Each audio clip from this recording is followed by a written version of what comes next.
മുന്നിലുള്ള വാർത്ത തിരുവനന്തപുരം കഠിനംകുളത്ത് ആതിര എന്ന സ്ത്രീയെ കൊലപ്പെടുത്തിയതിന്റെ തുടർ വാർത്തയാണ്.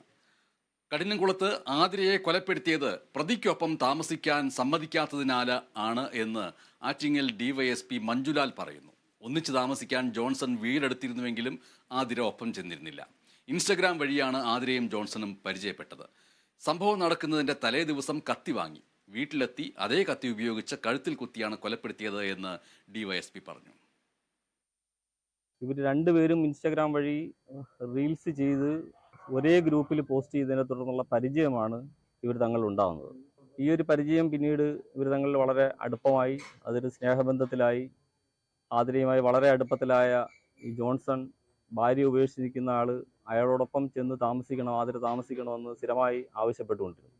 ജോൺസൺ ഈ അടുത്ത സമയത്ത് ഒരു വീട് വാടകയ്ക്ക് വരെ എടുത്ത് അതിൻ്റെ വാടക അഡ്വാൻസും എല്ലാം കൊടുത്തു. വീട് റെഡിയാക്കിയതിന് ശേഷവും ആതിരയോട് ചെല്ലാനായിട്ട് ആവശ്യപ്പെട്ടു. ഈ കൃത്യത്തിൻ്റെ തലേ ദിവസം ഇയാൾ ഈ കൃത്യം ചെയ്യുന്നതിന് വേണ്ടി കത്തി വാങ്ങി സൂക്ഷിക്കുകയും ഈ കൃത്യ ദിവസം രാവിലെ ഈ കത്തിയും എടുത്ത് കൈവശ കരുതി ഷട്ടിനകത്ത് ഒളിപ്പിച്ചു വെച്ചു. ഈ വീട്ടിൽ വരികയും ആതിരയോട് വീണ്ടും കൂടെ ചെല്ലണമെന്നൊക്കെ സംസാരിച്ചു. സൗഹൃദമായൊക്കെ സംസാരിച്ചതിന് ശേഷവും ചെല്ലാൻ തയ്യാറാവത്തിനെ തുടർന്നാണ് കിടപ്പുമുറിയിൽ വെച്ച് ഇയാൾ ബലപ്രയോഗത്തിലൂടെ കീഴ്പ്പെടുത്തി കൊലപ്പെടുത്തുകയാണ് ചെയ്തത്. ഈ കത്തി ഉപയോഗിച്ച് കഴുത്തിൽ കുത്തിയാണ് കൊല ചെയ്തത്.